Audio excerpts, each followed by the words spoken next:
আজ একটু তোমাদের সঙ্গে গল্প করব বলে এলাম। নিজে কোনো গল্প আজকে শোনাবো মানে শোনাবো, গল্পই তো করব। আমি নিজের ছোটোবেলার গল্প বলবো। আমরা যখন ছোট ছিলাম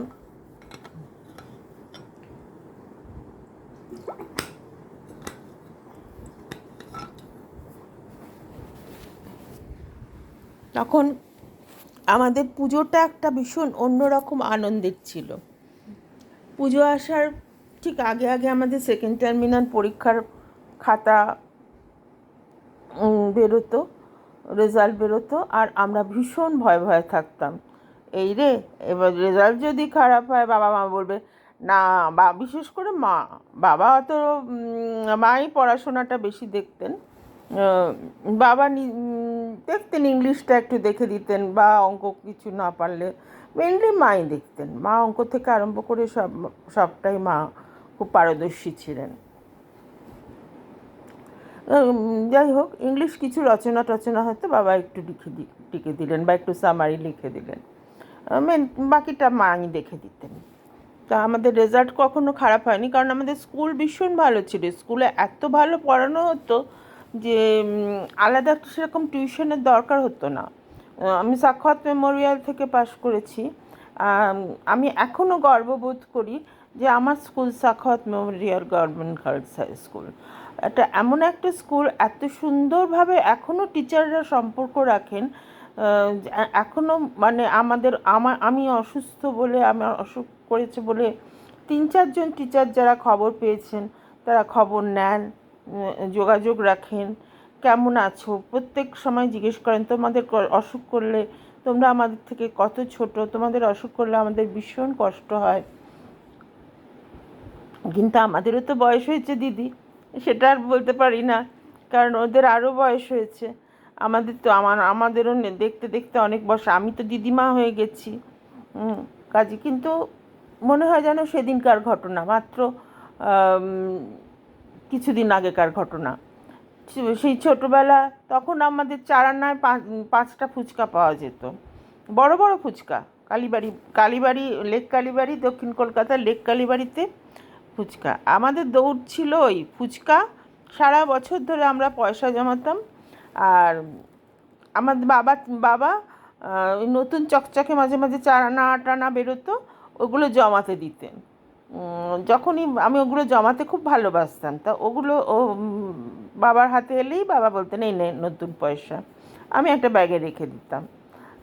তো সেটা পুজোর সময় জমিয়ে জমিয়ে জমিয়ে জমিয়ে দেখতাম কত হয়েছে। দেখলাম যে হয়তো 1 টাকা হয়েছে, এই 100 টাকার কাছাকাছি গেছে, এই 86 কি 85 টাকা হয়েছে। বাবা বাকি টাকাটা দিয়ে দিলেন। হ্যাঁ, তো একসঙ্গে 15 টাকা, ওরে বাবা! কলেজে যখন পড়তাম তখনও পেতাম না, কিন্তু পুজোর সময় বাবা দিয়ে দিতেন হাত খুলে।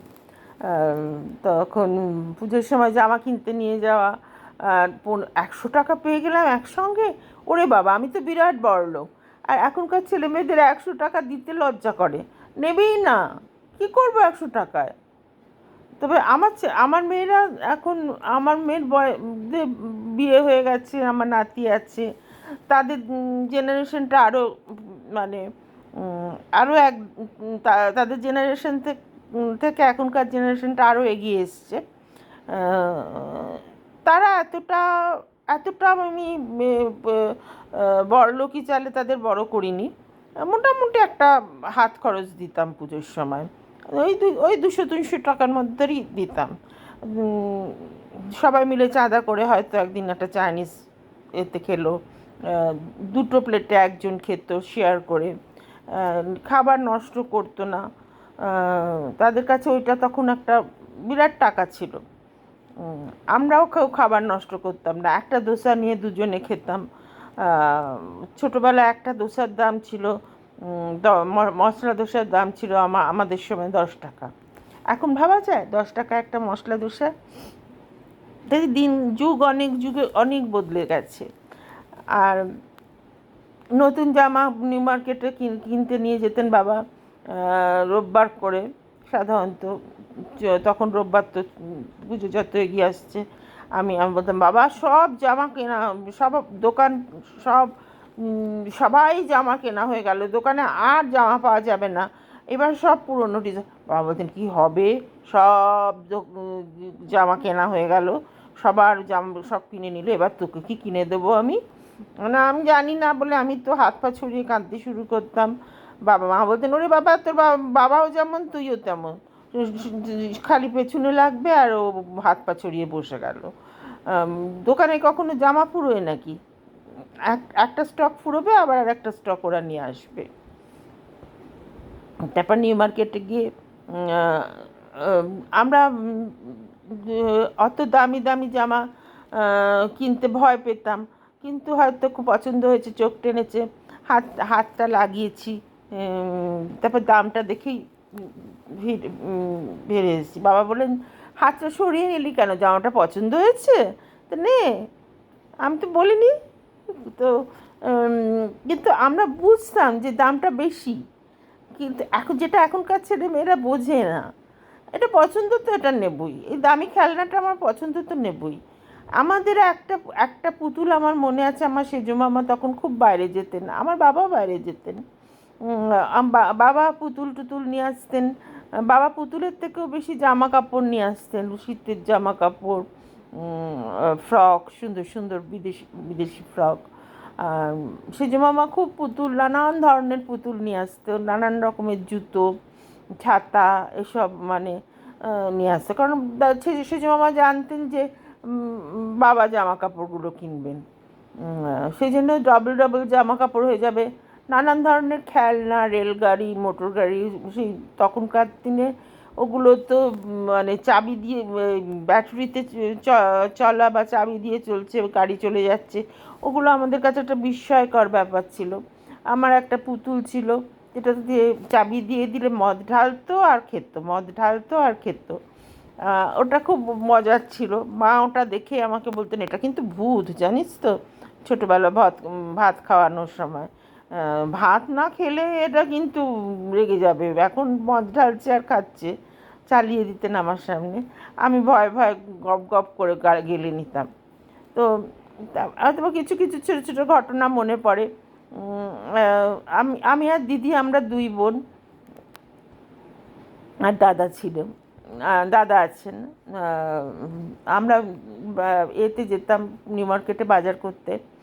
আমরা মাংস খেতাম না ছোটো থেকেই, তাই জন্য আমাদের দোসার দোকানে বসিয়ে দিয়ে বাবা নিজেও মাংস খান না, কারণ বিধবা, আমার ঠাকুমা 18 বছর বয়স থেকে বিধবা, তাই জন্য বাবারা না মাংস খাওয়া অভ্যেস করতে পারেননি, ঠাকুমার রান্না কষ্ট হবে বলে বাবা মাংস খেতেন না।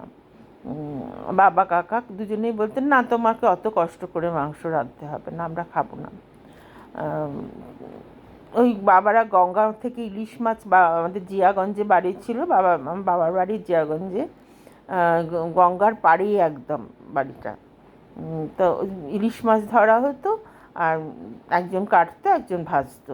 ওই ইলিশ মাছ বাবার দারুণ প্রিয় ছিল জীবনে। মানে আমার বাড়িতে যখন শেষকালটা বাবা আমারই তত্ত্বাবধানে থাকতেন, ইলিশ মাছ হলে যেভাবেই হোক আমি বাবার কাছে পৌঁছে দিতাম, খাইয়ে আসতাম একবারে। ওটা ইলিশ মাছ এনেছিস, বাবার মুখটা একদম জল জল করতো, আমার যে কী ভালো লাগতো। তখন আমি বলতাম যে তুমি তো ভীষণ ভালোবাসো, তো ইলিশ মাছ এলে তোমাকে না দিয়ে আমি খেতে পারি না। তারপর একদিন বললেন তুই একটু পায়েস করে আনিস তো, এরা না সুজির পায়েসটা করে রাত্রিবেলা, টল টল করে, খেতে কোনো স্বাদ হয় না, মানে রাত্রিরে বাবা শুধু সুজির পায়েস খেতেন।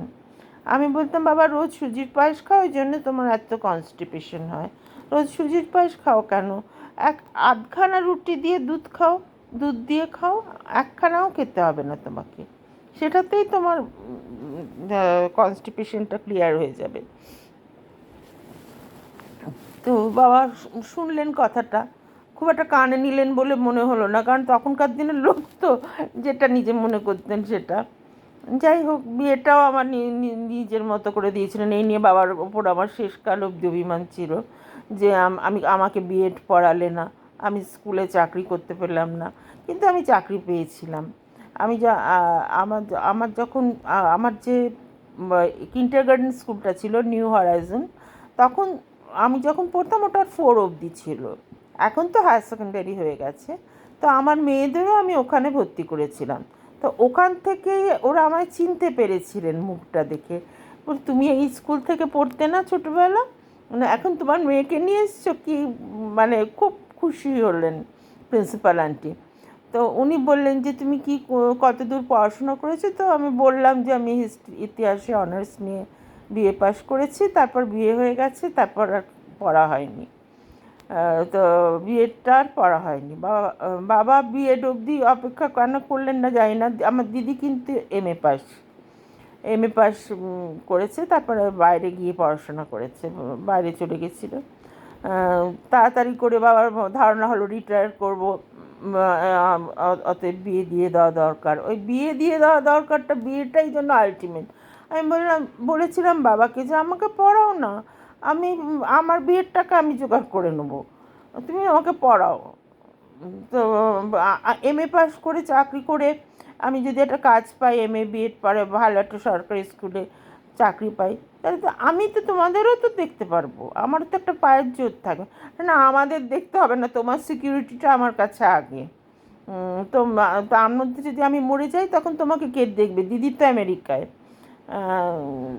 তো তখন আমি কার কাছে তোমাকে রেখে যাব? তো যাই হোক, বিয়ে হয়ে গেল। তারপর আর পড়ানো হলো না। কিন্তু আমার ভেতরে ওই কবিতা, গল্প লেখা, কবিতা ভীষণ আবৃত্তি করতে ভালোবাসতাম, গান করতে ভালোবাসতাম, গান করতামও। 5th ইয়ার অবধি পুরো রবীন্দ্রসঙ্গীতে আমার ডিপ্লোমা আছে। গান্ধর্বী সঙ্গীত শিক্ষায়তন থেকে ওখানকার ছিলেন সভাপতি ছিলেন সুবিনয় রায়, এবং সুবিনয় রায়ের হাত থেকেই আমরা ডিপ্লোমা নিয়েছিলাম 5th ইয়ার পাস করে। তো সেই গানটাও নষ্ট হয়ে গেল। কবিতা বলা, সব কবিতা লেখা, আমার সমস্ত স্বপ্নগুলো ভেঙে চুরমার হয়ে গেল। ওই রান্নাঘরে ঢুকে গেলাম, সেই এতদিন পর আবার সেগুলোকে টেনে বার। কোনো কিছুই জীবনের ধন কিছুই যায় না ফেলা। সত্যিই তাই, জীবনের ধন আজকের হলো না, কালকে হবে না, পরশুদিন ঠিক হবে, সূর্য ঠিক উঠবে। ভেতরে যদি আমার জিনিস কিছু থাকে, তাহলে আলো থাকলে সূর্য উঠবেই। হ্যাঁ, কিছুতেই কেউ তাকে জোর করে চেপে দিতে পারবে না। হ্যাঁ, রান্না করতে তো আমি ভালোবাসি, নানান রকম ডিশ বানাতে ভালোবাসি। আমি কোনো দিন একরকম খাওয়াতাম না। বিভিন্ন রকম বাঁধাকপির কোপ্তা থেকে আরম্ভ করে সব অনেক রকম করতাম শ্বশুরবাড়িতে, যার জন্য আমার শ্বশুরমশাই আমার রান্না খেতে খুব ভালোবাসতেন। আমি মানে এমনকি আমার বড় জার শ্বশুর ভীষণ মেজাজি ছিলেন, আমাকে যে খুব একটা ভালোবাসতেন, খুব একটা কেন, মোটেই ভালোবাসতেন না, কিন্তু আমার রান্নাটা ভালোবাসতেন। আমার শ্বশুরমশাই হয়তো আমার কাজটাই ভালোবাসতেন, কিন্তু কথাটা মিষ্টি কথায় বলতেন, কাজটা করিয়েই নিতেন। হ্যাঁ, কাজটা করিয়েই নিতেন। কাজটা বাদ দিয়ে আমি কবিতা বলতে যাব বা আমি গান করতে যাব, ওসব নয়, ওইসব স্বাধীনতা ছিল না। তো আমরা সেগুলো মানিয়ে নিয়েছি। এখনকার মেয়েরা হলে আলাদা হয়ে যাবে, বর যদি আলাদা হতে না চায় ডিভোর্স করে বেরিয়ে আসবে। তো আমাদের তো সেই শিক্ষা ছিল না। গান কবিতা করতে পারবো না বলে বা চাকরি করতে পারবো না বলে ডিভোর্স করে বেরিয়ে আসবো, সে কথাটা মনের মধ্যে আনতেও পারতাম না। কারণ সবচেয়ে আগে ভাবতে হবে তো বাচ্চাগুলোর কথা। তা সেই স্যাক্রিফাইসটা করেছিলাম বলেই হয়তো আজকে আমার 2 মেয়ে, তারা তো পড়াশোনায় খুবই ভালো, ভালো চাকরি করে, প্রতিষ্ঠিত, ভালো বিয়েও হয়েছে। আমার নাতি আছে, 2টো নাতি বললাম। আর এত মা মা মা মা মা মা করে যে আমার বুকটা ভরে ওঠে। আমি ভগবানের কাছে বলি এটাই আমার শ্রেষ্ঠ পাওনা। কারণ ওরা দেখেছে মায়ের কষ্ট, মায়ের যুদ্ধ। সারাদিন মা কাজ করে, প্রায় মাঝরাত অবধি ওদের 2 বোনের কোশ্চেন আনসার আমি লিখে দিতাম। তো সেই যুদ্ধটা ওরা মায়ের দেখেছে, এবং ওদেরকে বাইরে পড়তে পাঠানো, দিল্লি স্কুল অফ ইকোনমিক্স থেকে আমার বড় মেয়ে পড়েছে, ছোটো মেয়ে ব্যাঙ্গালোর ক্রাইস্ট ইউনিভার্সিটি থেকে মাস্টার্স করেছে, ওখান থেকে MBA করেছে। বড় বড় জায়গা দুজনেই কাজ করে। বড় মেয়ে দুবাইতে থাকে, বড় পজিশনে দুজনেই চাকরি করে। জামাইরাও খুবই সেটেল, খুবই অনেক, আর ওদের চেয়েও আরও বড় পোস্টে, অনেক বড় পোস্টে, উঁচু পোস্টে কাজ করে। এবং দুই নাতি আমার, ফুটফুটে দুটো নাতি। এখন তো জীবনটা আমার ভালোই, কিন্তু যা কিছুদিন আগেও মেয়েদের কাছে গিয়ে থাকতাম, নাতিদের সঙ্গে সময় কাটাতাম, কিন্তু ভগবান এমন মেরে দিলেন যে এখন আর প্লেনে করে যাওয়ার সেই শক্তিটাও নেই, সাধ্যটাও নেই। আচ্ছা, আজকে এই পর্যন্ত, অনেক বকবক করে ফেলেছি, একটু গল্প করলাম, নিজের কথা বললাম, অন্যর কথাও বলবো মাঝে মাঝে। রোজ রোজ একঘেয়ে লেখা গল্প শুনতেও ভালো লাগে না। ঠিক আছে বন্ধুরা, আমার কথা শুনতে, আমার গল্প শুনতে, আমার কবিতা শুনতে যদি ভালো লাগে, আমার এই ছোট্ট চ্যানেলটাকে একটু বড় হতে সাহায্য করবেন প্লিজ। এটা নিয়ে আমি সময় কাটাই, কারণ আমি তো, আমার তো সব বন্ধ হয়ে গেছে। আমি সেজে গুজে থাকলে একরকম লাগে, কিন্তু আমার এইগুলো দেখুন সমস্ত ফুলে গেছে। একটা কঠিন মানে অসুখ, বুঝতেই পারছেন, সব সময় নাম করে বলাও যায় না সব কিছু। যার জন্য আমার ইনফেকশন একদম লাগা চলবে না, আমি বেরোতে পারি না কোথাও। আমার জগৎটা হবে বাড়িতে, আপনাদের নিয়েই হবে, আপনারাই আমার বন্ধু হবেন। কাজেই যোগ দেবেন আমার চ্যানেলে, এটুকু অনুরোধ রইল। নমস্কার।